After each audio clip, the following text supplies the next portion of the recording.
稍等，我来介绍一下我们的嘉宾。稍等一下，我的 PPT 有点问题。OK，OK，现在应该是正常的了。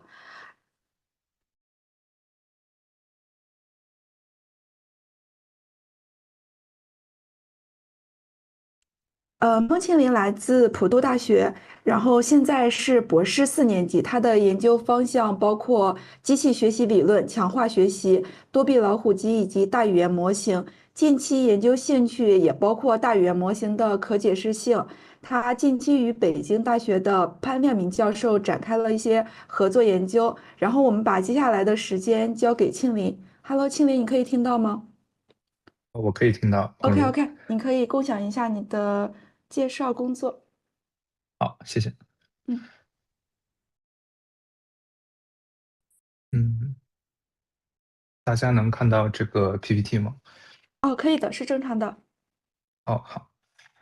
Uh, Hi everyone. Today I will talk about our recent survey towards intrinsic interpretability of large language models, which has been accepted by ACL 2026 main conference.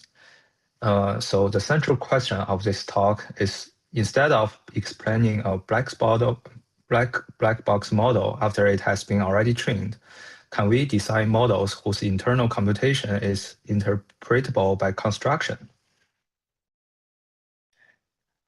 This joint work is with Yutong Gao, who is a PKU intern at Peking University, and Yuan Zhou, who is also a PhD student at Purdue University, and also Professor Liangming Pan, who is an assistant professor at Peking University. So before we start our introduction of our survey, let me first motivate by why interpretability matters. So let's imagine an LLM is used in a healthcare setting. The patient is very vulnerable. The decision is high stake, and the model produces a medical recommendation. But if the model is opaque, we do not really know why it made this recommendation. This creates a trust and safety problem. Even a confident-looking output may be hard to verify, and the wrong recommendation could lead to real harm. So the point of this slide is interpretability is not just about making models easier to understand. In high-stake domains, it's also about safety, accountability, and whether humans can responsibly rely on these systems. Our survey makes three main contributions. So the first is we clarify the conceptual difference between post-hoc explanation and intrinsic interpretability. And the second is we organize intrinsic interpretability methods in a structured taxonomy with 5 design principles. And thirdly, we synthesize representative work in this framework and discuss the main trade-offs, open challenges, and future directions. So first, let me introduce the paradigms of interpretabilities. So at a high level, there are two paradigms of interpretabilities. So on the left side of the slide, we can see the first one is a post-hoc paradigm. And here we already have a trained model and usually a black box. And then we apply an external analysis tool to explain its behavior. And on the right-hand side, we can see the second is the intrinsic paradigm. Here, the interpretability is built into the model architecture or training process. So the model itself contains structured interpretable components, such as concepts, models, routers, etc. And the key difference is whether the interpretability is added after training or whether it's part of the computation itself. So let's dive into the post-hoc paradigm first. So in this paradigm, the model is fixed, as we can see, the model one, the black one. And we use an external tool to infer what the model might be doing, like use the telescope on the left side. And the examples include Lime, SHAP, SAE, and causal intervention methods. And these methods are very helpful, but they face a fundamental issue. The explanation may not be the true reasoning path of the model. So we can see in the model itself, the right line is the true reasoning path, and the dotted line is the predict or explain reasoning path. So there may be difference between these two paths. So this generates the fidelity gap. Like the explanation tool maybe generate a plausible explanation to humans, but not necessarily faithful to the model's actual computation. So this motivates the question: can we avoid this gap by designing interpretability into the model itself? And the answer is yes. So let's dive into another paradigm, the intrinsic design. So instead of explaining a model after the fact, intrinsic approach incorporates transparency directly into the structure or the training process. As we can see on the right-hand side graphs, the explainable path is already showed built into the training process and also the model design. And for example, a model may use interpretable concepts, modular experts, sparse computation, or extra.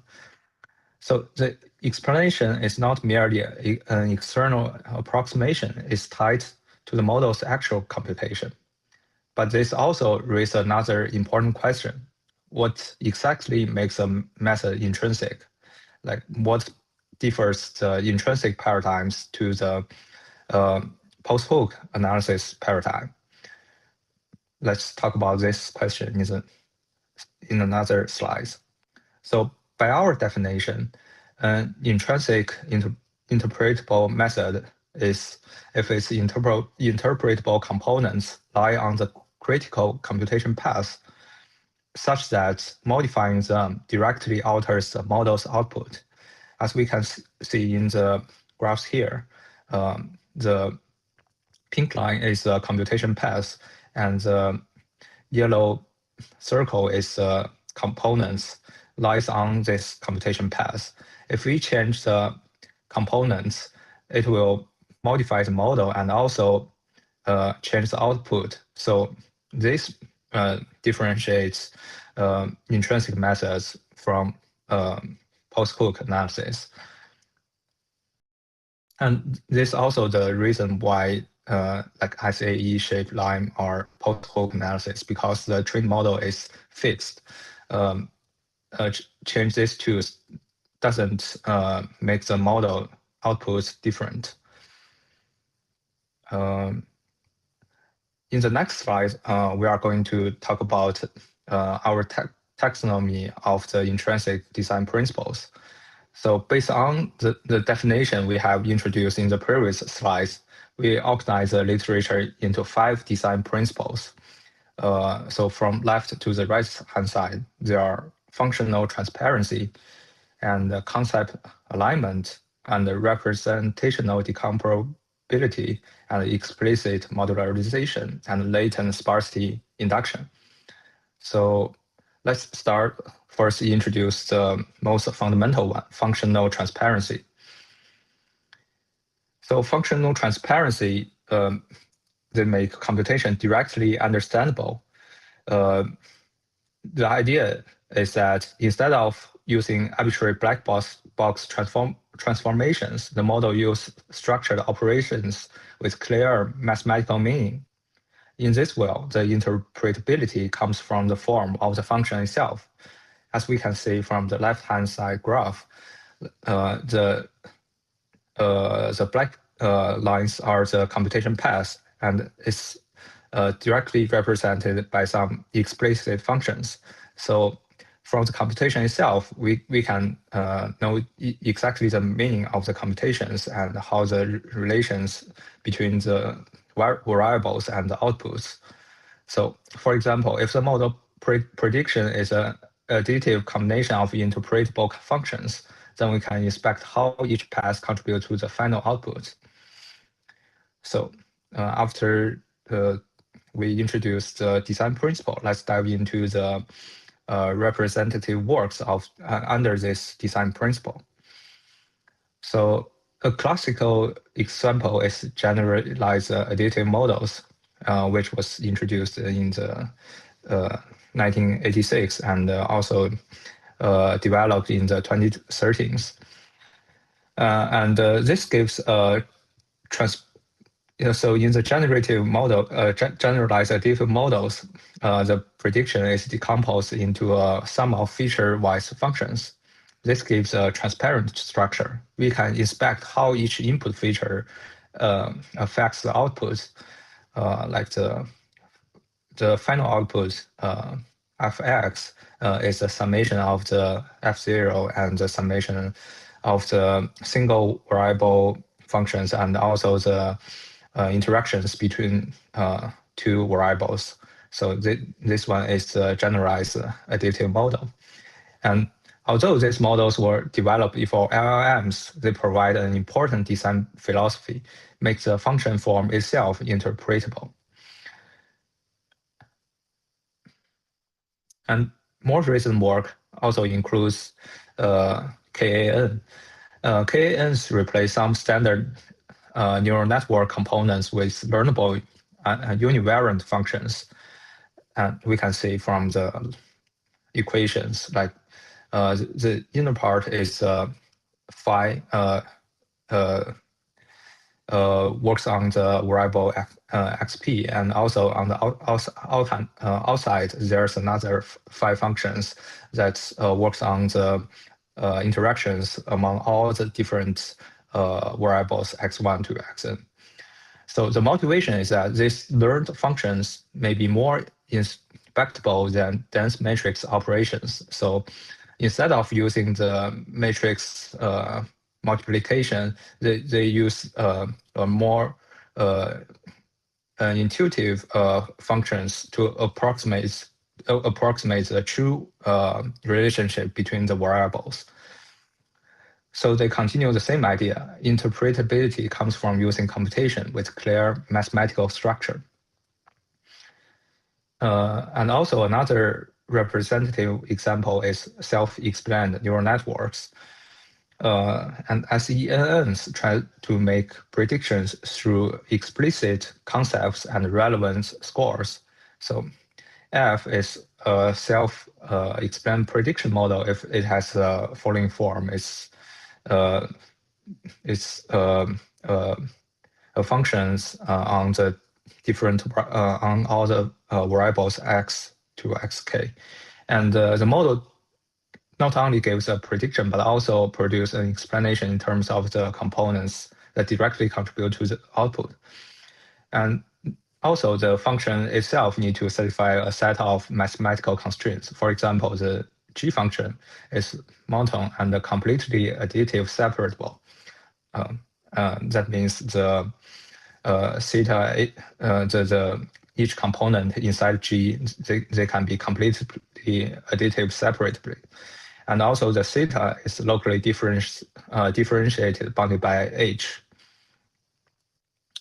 And more broadly, this category may also include explainable boosting machines, neural additive models, and B-cost networks. The advantage is that the computation becomes more transparent and easier to inspect. But also, the trade-off is that the transparent function class may reduce expressivity. Like if we restrict the function class to additive functions or other function class, it may reduce what functions the model can express. And they can also introduce training or efficiency challenges like KNs and SENNs. So the central tension is how much structure can we impose without sacrificing too much performance. And also, in the next slides, we are going to introduce the second design principle, the concept alignment.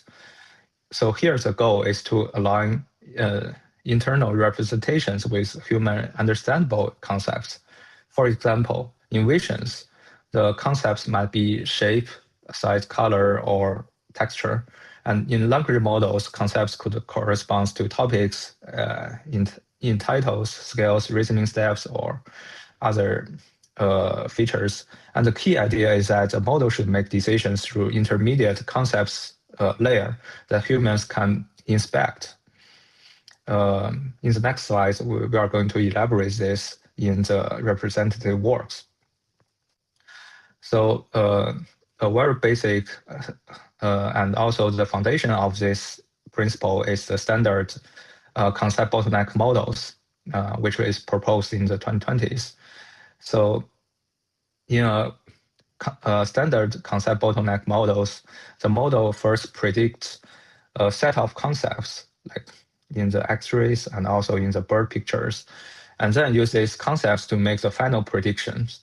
This creates an interpretable bottleneck. Instead of going directly from the input side to the output side, the model must pass through the concept layer.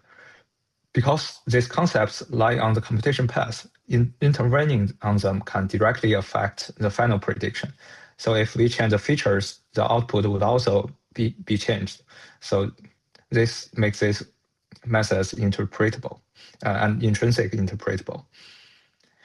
So standard concept bottlenecks can sometimes be too restrictive because not all useful information is captured by the predefined concepts, and there may be other features human not captured by human definitions. So the hybrid concept bottlenecks models address this by combining concept-based prediction with additional learned representations. As shown in this graph. The C represents the concept layers, and Z is the side channels that is not supervised by the humans. This improves flexibility, but it also weakens interpretability a little bit because part of the prediction may still come from the less interpretable hidden features, which is not observed by the humans. Let's see. And another example, a concrete example of the hybrid concept bottlenecks models is CBLM. So for the generation setting, the key challenge is that concept neurons alone are not expressive enough to predict every next token. So the CBLM uses a hybrid concept bottleneck structure. So on the below side, we can see a concept bottleneck layer, which is an interpretable concept bottleneck layer, captures human readable concepts, as well as additional unsupervised layer preserves the general language modeling capacity, shown on the right above the CBL itself. Sorry. The two representations are concatenation together and used for next token prediction. However, this structure creates a new problem. The model may ignore the concepts and just bypass the concept bottlenecks and rely entirely on the hidden layer. To prevent this, the authors introduced an adversarial training model that forces the unsupervised layer to remove concept-related information. So as a result, the information will go through both the unsupervised layer and the concept bottom layer, making the concept neurons more faithful and more steerable. And in the previous methods, they all rely on human predefined concepts or features. So a limitation of the preceding approach is their reliance on predefined concepts or notations. To address this, another direction is unsupervised or weakly supervised discrete bottlenecks. So, like in the codebook features, they proposed codebook features which introduce an intrinsic bottleneck in a fully unsupervised manner. So the concept layer itself is not predefined by humans, but it is trained along the training process of the whole models. So this method applies vector quantizations to approximate the continuous hidden states using sparse combination of vectors from learned codebook. And the codebook itself is also trained together with the whole model. And by restricting the representation to a discrete vocabulary, the approach promotes the emergence of distinct, often human interpretable features without manual annotation. So as we can see in this example, they are going to learn the finite state machine using a concept bottleneck model, and the code itself has no human predefined concepts, but they are learned alongside with the model itself, and then the explanation is given by humans explained after the model is trained. And overall, the concept alignment gives a very intuitive form of interpretability. The model reasons through concepts. The main advantage is semantic interpretability and possible human intervention, but the trade-offs are also clear. So the concept supervision can be expensive, like it needs human annotation and human predefined features. And forcing the model through concepts can reduce expressive capacity. That's how hybrid concept bottleneck models raises to deal with this problem. However, the unsupervised methods empirical results are reported on relatively small language models and a limited set of tasks, leaving its behavior at large scale and open question. Like the Tompkins work is trained on 400 models, so it's relatively small compared to large models. So the key question is how to learn concepts that are both useful for prediction and meaningful to humans with scale up. So in the next slides, we are going to talk about the third design principle, the representational decomposability. So instead of aligning representations with explicit human concepts, this principle tries to decompose representations into distinct subspace or channels, and each component ideally captures a different factor of variation. And the goal of this method is to make the internal representation less entangled and easier to analyze. As we can see from the left-hand side graph, so the inputs goes into the model and divided into different subspace or different channels, and then they merge together to get the final output. And in the next slides, we are going to talk about the representative works, and and one of the representative works is backpack language models. And so in standard language models, each token is going to generate, going to embed it into a one dense contextual vector. But in the backpack language model, the token first goes into the is going to embed it as a multiple non-contextual sense vector. And the context is a weight over the sense vectors, and the representations, the O, is a weighted combination of the selected sense. So the backpack disentangles token representations by assigning each word multiple non-contextual sense vectors. So as we can see, each word is going to assign different sense L, like C, W, L. The L is 1 to K, so it has K different senses, and each capturing a distinct aspect of the words and the predictive meaning. And contextualization is then performed by selecting and weighting this sense components rather than by producing a single opaque dense vector. As we can see here, it's not a dense vector. It's first is a weighted summation over the contextures, and then it's a weighted summation over the first is a weighted summation over the tokens, then it's a weighted summation over the context. And compared with a standard transformer hidden state, this structure gave us more handles for inspecting the model's internal computation. And another representational work is COCO-mix. So, in the structure of the COCO-mix, a hidden state first generated a couple of predict concepts using SAE, and then the compress the predict concepts into the continuous concept vector, and then insert the continuous concept vector into the hidden states, and then help predict the next token. So standard large language models hidden states entangle many factors in a dense vector. However, COCO-mix use these sparse concepts to expose concept level factors from pre-trained hidden representations. And the model is trained to predict these concepts and compress them into continuous concept vectors.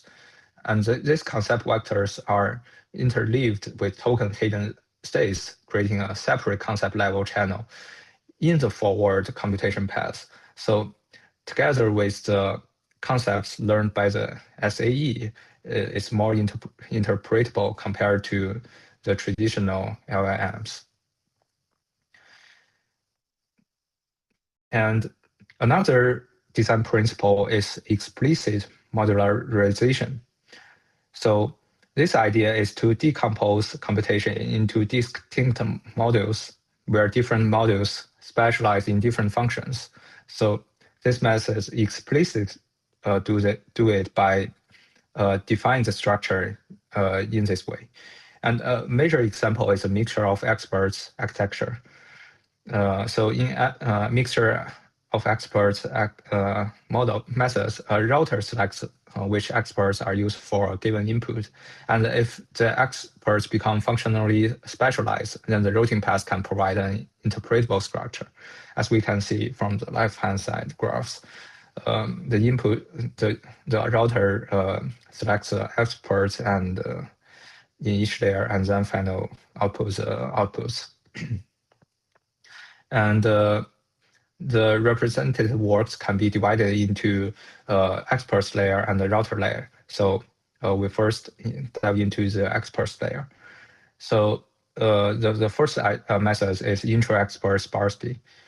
So like MOEX, instead of treating each expert as a dense black box, we can encourage sparse activations or sparse internal structure of each expert itself, like use ReLU experts. And this may make each expert easier to analyze and may reveal what kind of inputs are activated. So another direction is fine-grained decomposition, like we increase numbers of the experts. So the motivation is simple. Like if an expert is too large or too general, it may still be polysemantic. So it can encode many unrelated features or knowledge patterns. So to get closer to monosemantic units, so we want a lot of smaller and specialized experts. But there's a scalability problem. So if we simply increase the number of experts and store each expert independently, the parameter count grows linearly with the number of experts. So this may quickly becomes impractical. And this is where the monads MOE is important. So instead of treating every expert as a standalone modular, the monad compress expert from smaller components using product key style decomposition, like the product, the keys on the left-hand side and right-hand side, and combine them together to make a single expert. So this allows a model to scale to 200K experts per layer, while the total parameters scale only roughly with the square root of it. So this is also where monads different from peer. So peer also use product key retrieval to access a very large pool of experts, but their main goal is to improve performance and computation efficiency. So not the scale the experts numbers. So monad borrows this spirit, but this scaling up the fine-grained experts, so make it more interpretable because the number of experts grows like squares compared to the original methods. And now let's talk about the routing layer. So for the routing part, a more explicit approach is text-based routing. So here, the router is encouraged to select experts based on predefined task structures. So for example, different experts may correspond to different domains, scales, or type of queries. And this gives a more human-readable interpretation of the routing decision because the routing decision itself is predefined by the human annotations. And another direction is semantically aligned routing. So here is an example like adapting medical large language models to local language tasks. Like Apollo MOE consists of language specific experts and hybrid routing. So instead of assigning experts purely based on optimization, this method regularize or design the routing policy so that it aligns with the semantic structure. Like that's we can see from the example here. So the input is stated in French, and the expert 7 is not French experts. However, the expert 1 and the expert 12, they are French experts. So in the left-hand side, the router itself selects expert 7, which is not French experts. So the predefined routing policy just discard the selected expert 7 and select another French expert, expert 12. So this hybrid routing ensures that the experts corresponding to the input token language are activated.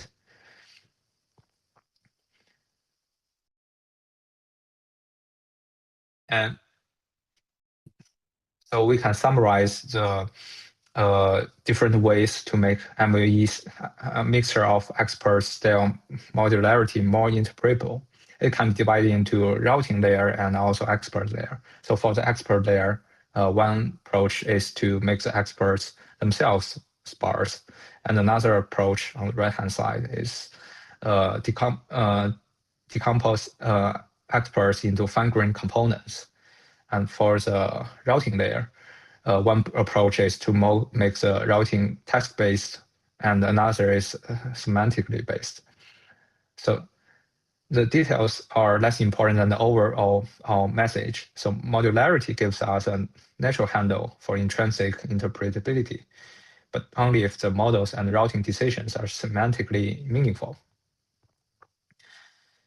But there are also trade-offs. So more models increase system complexity, and also routing can be unstable during training. And meanwhile, the experts do not automatically become interpretable just because they are sparse. We often need additional constraints or analysis. The last principle we are going to talk about is latent sparsity induction. So unlike explicit modularization, we do not necessarily redesign the whole architecture into visible models. Instead, we introduce sparsity with otherwise standard neural architectures. The hope is that sparse computation reveals latent modular structure inside the model itself. And we will show this in the following two examples.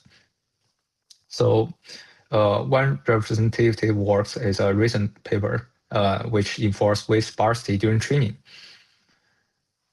So a primary approach is to latent sparsity induction enforce sparsity directly at the level of model parameters. So the underlying hypothesis is that the polysemanticity arises from the dense connectivity. So if we make the parameter itself sparse, then it will be monosemanticity. To address this, recent work trains the transformer models with strong sparsity constraints, such as L0 regularization and imposing sparsity throughout the optimization rather than post-hoc pruning, and forcing the model to allocate its limited connections more selectively and reducing the feature superpositions. And the consequence of this sparse training is the emergence of compact and interpretable computation circuits. As we can see, the circuits can be found in more sparse models easily rather than a dense model. And another direction is gated activation. So gating mechanism allow only part of the model to be active for a given input. This creates input-independent sparse computation. Gated architectures, for example, like GLU, introduce conditional computations within transformer feed-forward layer. Unlike standard point-wise activation like ReLU, GLU compute an element-wise product between value projection and learned gates, as we can see in the formula provided here. And the gating term selectively surpasses or amplifies a feature on a per input basis, effectively routing information through different subspace. While GLUs do not enforce strictly sparsity, their condition structure enforces selective pathways activation, reducing entanglement and promoting emergent modularity. So overall, latent sparsity induction is attractive because it can be applied within standard neural architectures, as we can see, is can impose into the sparse training or gated activations. It may reveal modularity without requiring us to manually define all models. However, sparsity also complicates the optimization, like in the sparse training. If we use our L0 norm, it will make the optimization very hard. It can also reduce expressivity or robustness, and sparse components are not automatically meaningful. So again, the challenge is to make the induced sparse structure both useful and interpretable. And stepping back, this slide summarizes the evolution of the field. So historically, interpretable models were often transparent because they were simple, like the function transparency models we introduced at the beginning of this talk. So like GAMs or J2Ms are good examples. We can directly inspect the contribution of each feature, but the price is limited model capacity. As we move to the right-hand side, the model structure becomes less manually specified and more data-driven. As we move upward, the model becomes more expressive.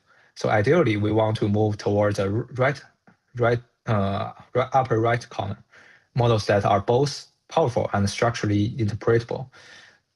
This is where recent LLM-oriented methods come in. Concept bottlenecks, decomposed representations, and MOE architectures and sparse trainings are all trying to answer the same question. Can we build models that are not black box, but still have the capacity of modern neural architectures? So the main message of this slide is that the intrinsic interpretability is no longer only about small transparent models. The field is increasingly about designing scalable architectures where interpretability is built into the computation itself. However, in the meantime, there are still several open challenges. First, we still need a shared understanding of what intrinsic interpretability actually means, or what interpretability, we don't have a shared definition of the interpretability itself.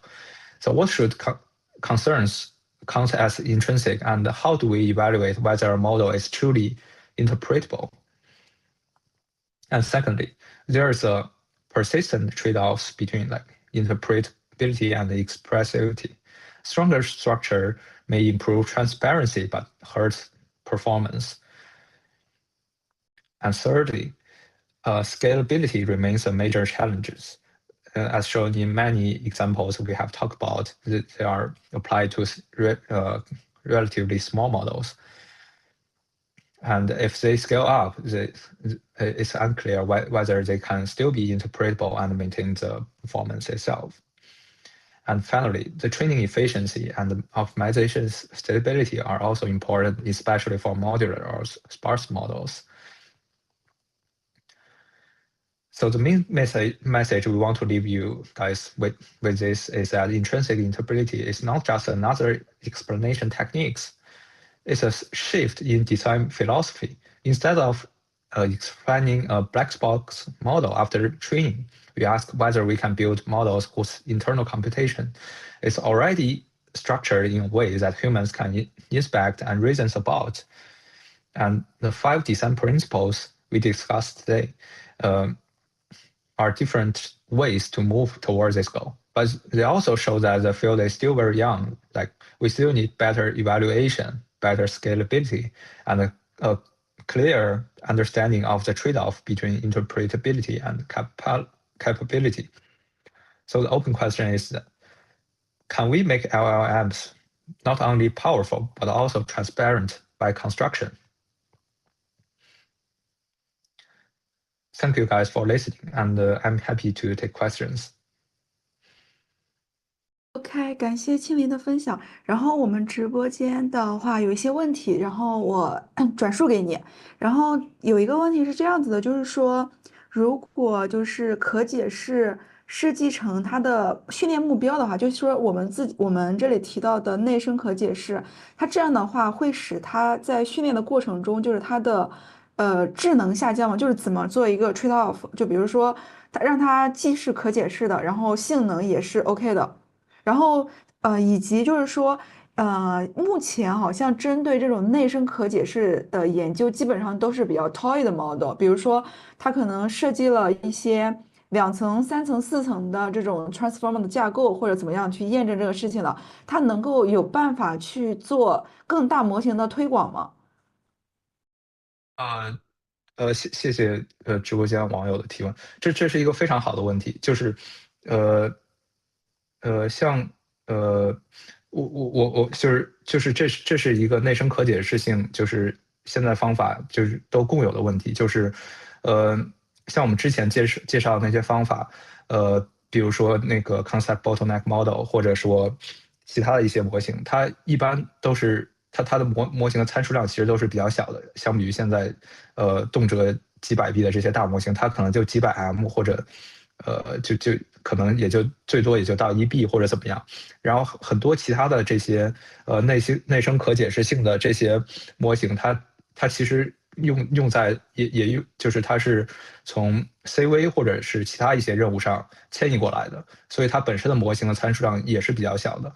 然后现在一个很关键的问题在这个领域就是，就像这位网友所说的是，如何就是在保证模型可解释性的前提下，去提升模型的参数量，同时去提升模型的性能。就像之前介绍的这些很多任务，它有一些可能就是一些用在一些分类任务，或者它是用在一些生成，就是就像这网友说的是一些 toy model，就比如说是生成一些故事，或者说生成一些很短的句子，它并没有像现在大模型这样 powerful 去解决这种更多的问题。所以说这也是我们做这篇 survey 的一个初衷，就是说一方面是去总结现有的这些内生可解释性的方法，然后把它们进行一些分类，根据我们对于内生可解释性这个方法的理解，对它们进行一些归类。同时，我们也总结了这些模型，还有这些方法，它们所共有的一些问题，比如说就是像这个网友所说的，如何去 scale up，如何去提升它的性能之类的。我觉得这是一个很好的问题。这个在我们看来也是就是未来几年大家所共同面对的问题。然后像我们就是像我们在 slides 在我们这个 latent sparsity 这个方法里头，我们也介绍了一个最新25年 OpenAI 他们他们提出来一个工作，就是这个sparse training。他们这个相当于是在一个 GPT-2 GPT-2的这个模型上基础上进行了一个这个稀疏化训练，所以这相当于也是相比之前的一些方法也是稍微往前迈进了一步，所以我们希望就是在未来能看到更多的这个更大的这个规模的方法涌现出来，这也是我们希望看到的。谢谢这个网友提问，不知道我这个哦，回答然后还有一有没有解？个感觉哦，更深一点的问题是这样，就是有嗯，个朋友他是有这样的一个问题，就是说如何证明一个模型是更可解释的？那它更可解释的维度是说人类更可理解，还是说更可干预，以及说我是更好做错误诊断或者是安全校正嘛？我理解他这个问题的应该是，比如说像刚才我们说的这种，sparse training，就是可能说让他的这个 concept 可能是分得更好了，但是，他可能有一点是表面上的东西，就比如说你看着它是可不，分了，但是它不好干预，或者是你干预掉某个维度、某个 component 以后，它其他的依然在 work，或者是说。我以前有一个实验的时候是这样子的，就是比如说我 cause tracing 找到的一个 component，我找到了以后，就是我找到的这个组件和我真正去干预它做的，就是干预它 target behavior 的效果的组件，就是或者它的 direction 还不一样，就它有一个不一致的一个行为。呃，大概的他的意思是说，我们怎么样去评估更可解释？是说就是更稀疏就更好，或者是说人类更好理解更好，还是说更可干预？直接做一些干预更好？它是这样的一个问题，应该是这种 function 层面上去理解的。哦，好，我大概理解这个问题嗯。了，非常感谢这个网友提问，也非常感谢梦如分享他自己的科研的经历，就是就是关于可解释性，就是我们查阅了很多文献，就是大家就是都是从不同的维度去提出可解释性，比如说就是像这位网友或者是像梦如提出来，是从这个干预的角度啊，或者说去从人类理解的角度啊，或者说从其他什么维度去呃去验证，或者说呃呃去提出这个可解释性，但是就是好像大家现在并没有一个所谓的共识，就是一个像数学上或者说有一个数学上明确的定义，什么是可解释性，就是没有一个非常理论的分析，到底就比如说像我之前做过就是一些 learning theory 的研究，比如说关于这个采样复杂度啊，或者关于这些学习性，我们会有一些渐进的性质，或者说会有一些就是它这个epsilon delta 的一些语言描述的一些性质。这样的话，它就会严格的定义到底什么样的模型是可学习的，什么样的函数类是可学习的，什么样的函数类它需要渐进需要多少样本去学习。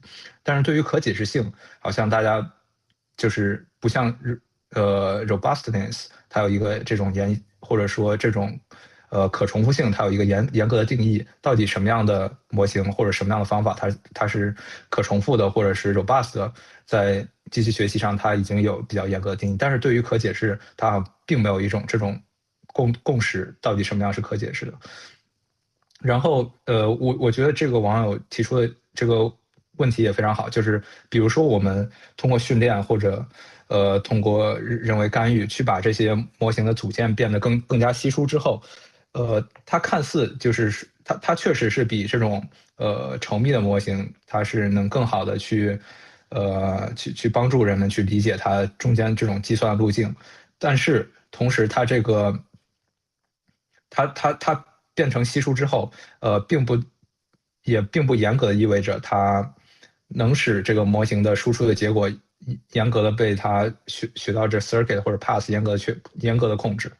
就比如说像梦如说的，就是你认为它是通过这个 circuit 或者 pass，来进行这个计算，但是你把它给改了之后，它其实并没有达到你预想的结果，这种情况也是存在的。所以说我觉得现在就是可能也更需要一个这种大家都就是有共识的一个定义，还有就是有一个这种 benchmark 的出现，就是大家就是共同认定的一个 benchmark 出现来检测我们这个模型所谓的可解释性，就是在我们已经有共识的情况下来检验我们这个模型的可解释性。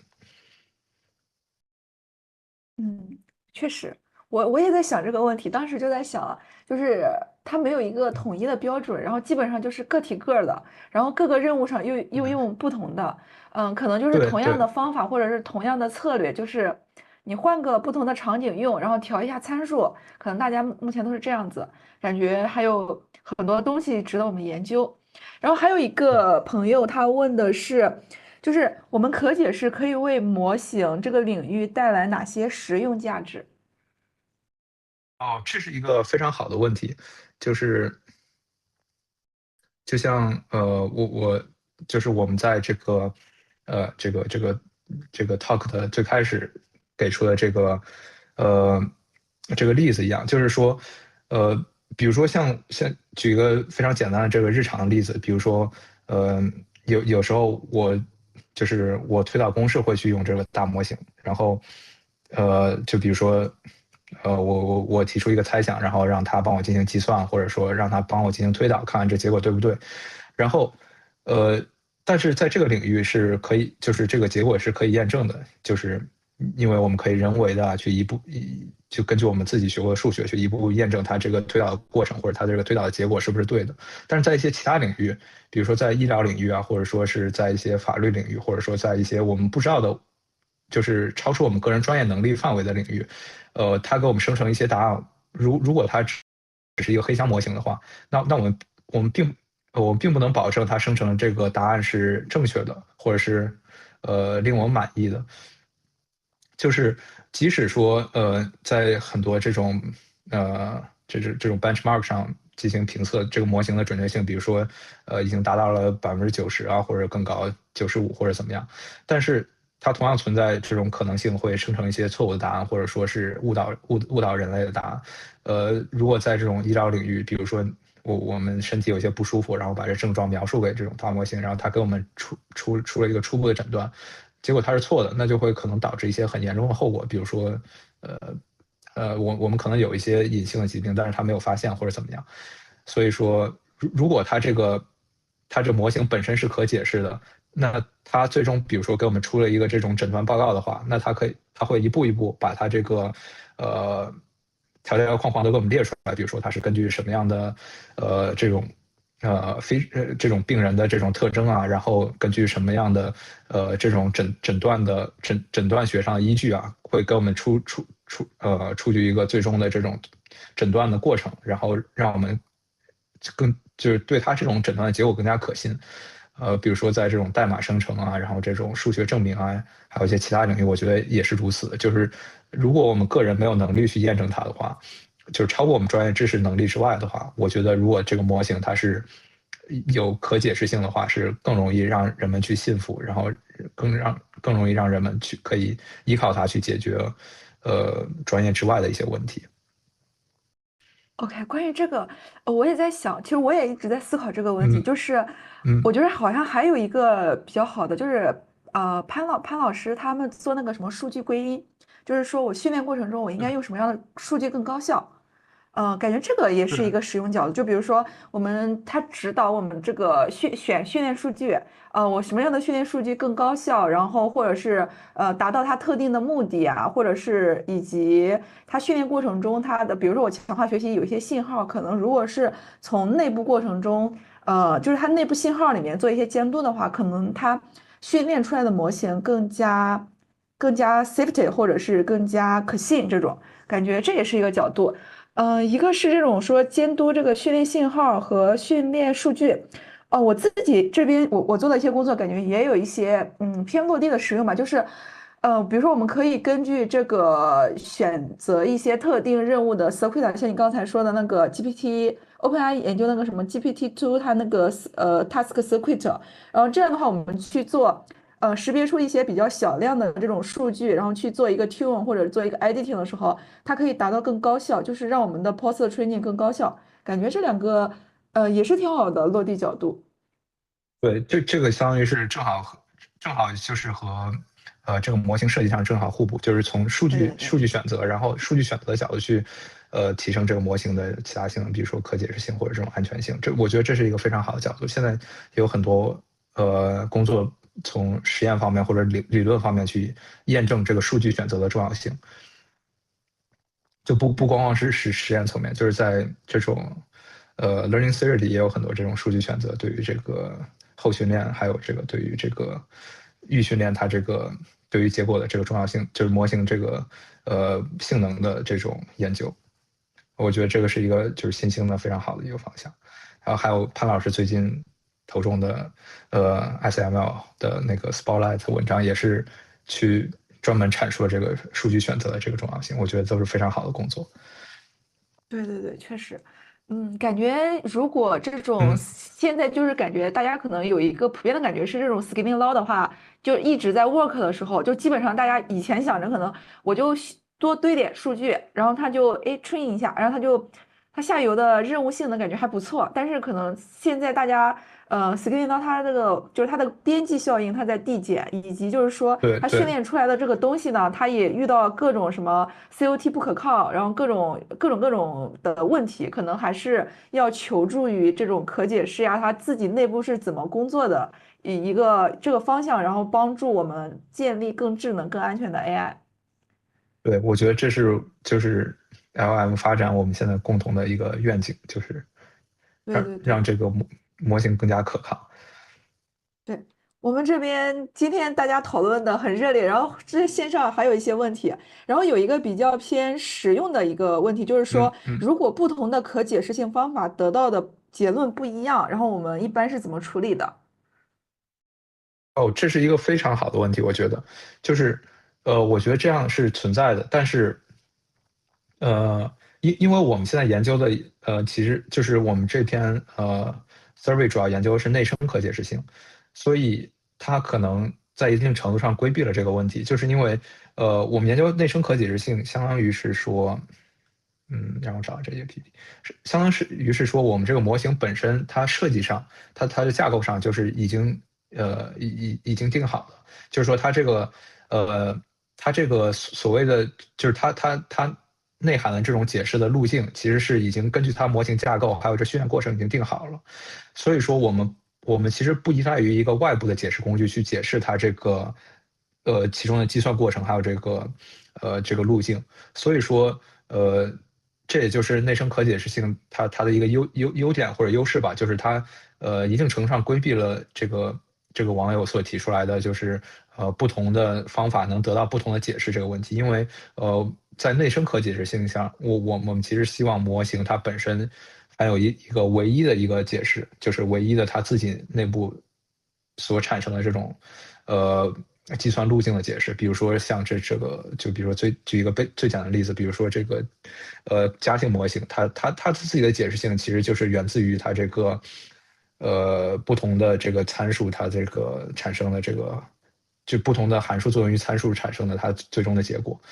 然后像这个 concept，这个 concept bottleneck model，它相当于是说，呃，最终解释依赖于这个人为定义的这些 concepts，它怎么样做一个组合。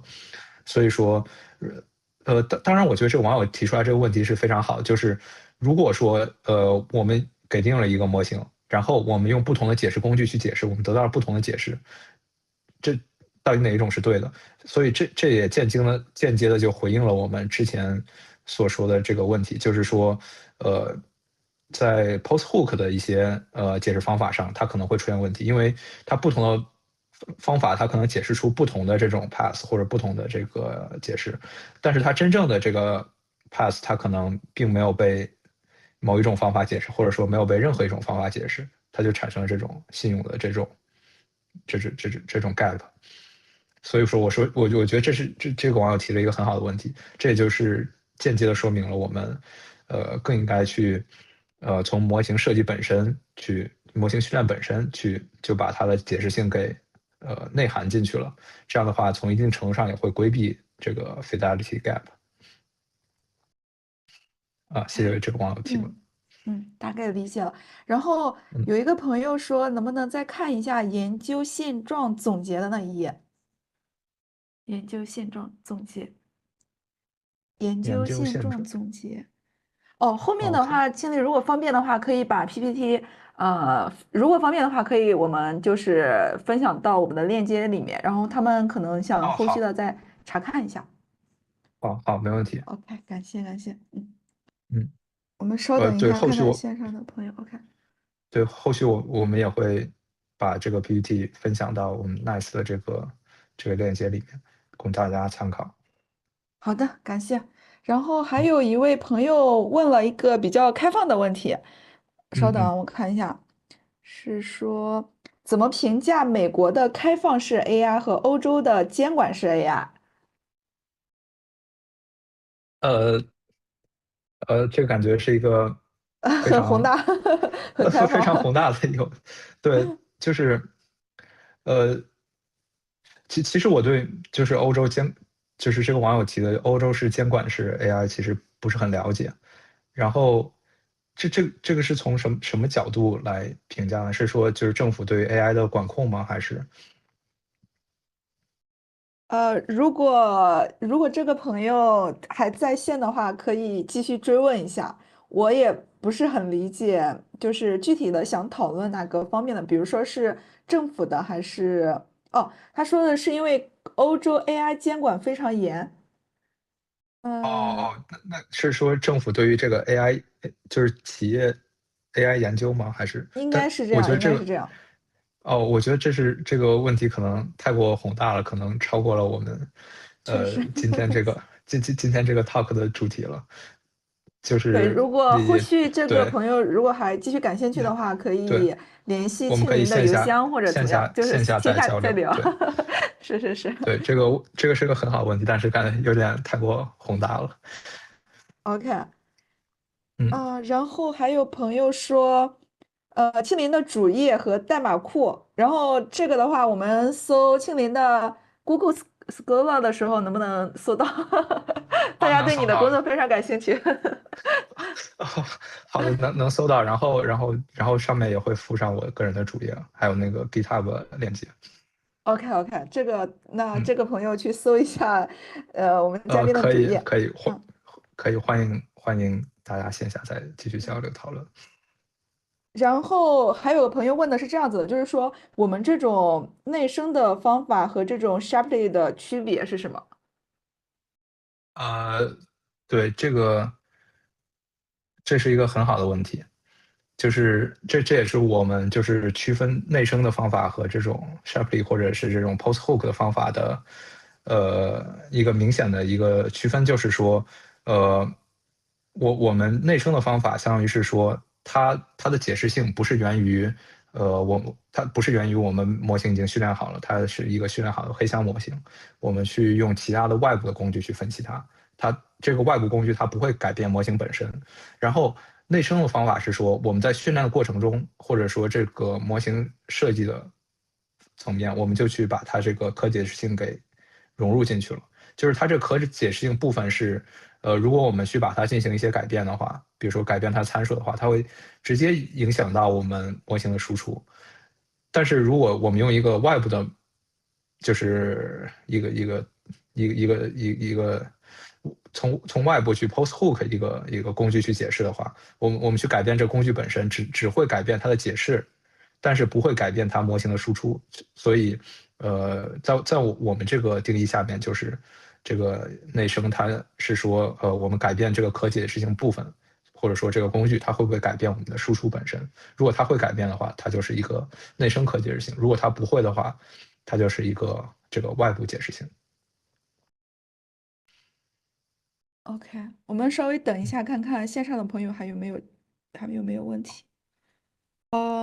有个朋友说的是内生安全技术是否能从这种可解释性的方法产生？因为目前做 LM jailbreak safety 的时候都是外部的方法。应该他说的就是以前的这种 就是事后可解释性的方法能不能够就是迁移到我们这种内生可解释里面？我觉得这也是一个非常好的一个想法，就是呃，比如说这个其实也是现在现在有一些工作在用的方法，就是比如说我们这个Coco Mix，它就是相当于是说，它先用一个 SAE 学出来一些 concept，再把这些 concept 和原来它这个 hidden states 串在一起，然后进行这个训练。所以说现在也有一些方法，它其实融合了这些外部的一些方法，还有它这个把外部的方法作为它的训练的某一步骤，然后再把它融入到内生的这种架构上。所以我觉得，呃，我们可以用外生解释性作为第一步，比如说去，把它这个 concept 或者这个 circuit 找出来之后，我们再在模型架构上进行一些修改，然后达到它这个内生的一些解释性。当然这样的话，可能会对这个训练资源还有呃这个训练复杂度产生一些影响，这个可能会有一个这方面的 trade off。OK，然后这位朋友应该还想再 啊，好好。OK，然后还有一个问题是这样子的，就是比如说，如果用随机思维的方法来做机器学习，是否能用到我们提到的这种内生范式，以及就是说稍等啊，在这个模型训练阶段就要考虑到内生可解释，如何实现？哎。我再理解一下啊，用随机森林的方法来做机器学习，能否用到我们提到的这种内生范式？也就是说，他想如何实现这个？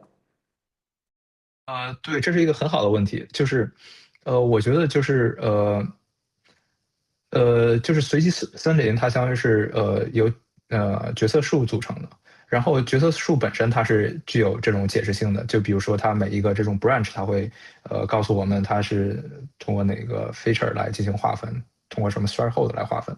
所以说，我觉得这个角色树本身它是具有可解释性的，所以说间接的会导致随机森林的方法也会有一定的解释性。当然，它的解释性可能就没有单个角色树本身那么强。然后这也就是恰好印证了我们这篇文章所提到的它的一个这种 trade off，就是说呃就即使这有点像就是统计里的第一类错误和第二类错误，它就是有一个 trade off 一样。就在我们这里，它这个解释性和它这个模型的能力之间也会有一个 trade off，就是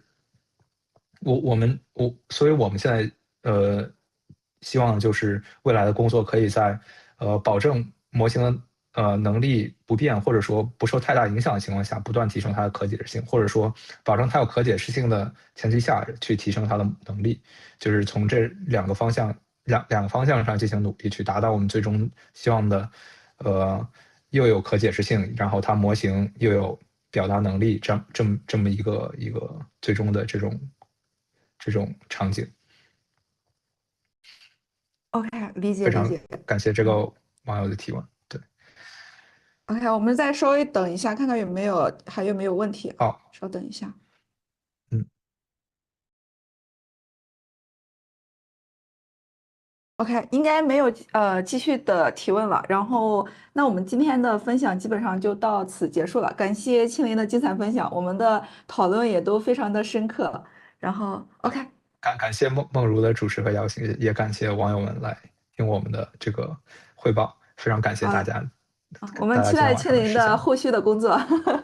好，谢谢，随时和 OK，大家保好的好的，那我持联系。们今嗯天就到此结束了，大家拜拜。嗯，拜拜，大家晚嗯。安。